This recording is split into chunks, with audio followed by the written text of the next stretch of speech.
घराबाहेर पाऊस आणि गरमागरम पिठलं भाकरी यापेक्षा भारी कॉम्बिनेशन काय आहे का?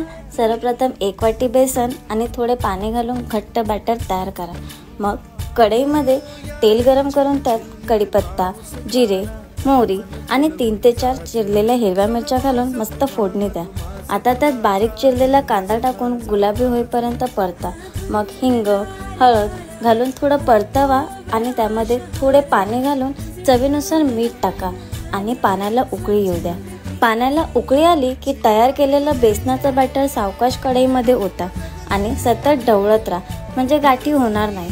मध्यम आचेवर पीठ घट्ट होईपर्यंत शिजवा. आता त्यावर बारीक चिरलेली कोथिंबीर घाला. गरमागरम पिठलं तयार आहे. तुम्हाला पावसाळ्यामध्ये अजून काय खायला आवडतं? मला कमेंटमध्ये जरूर सांगा.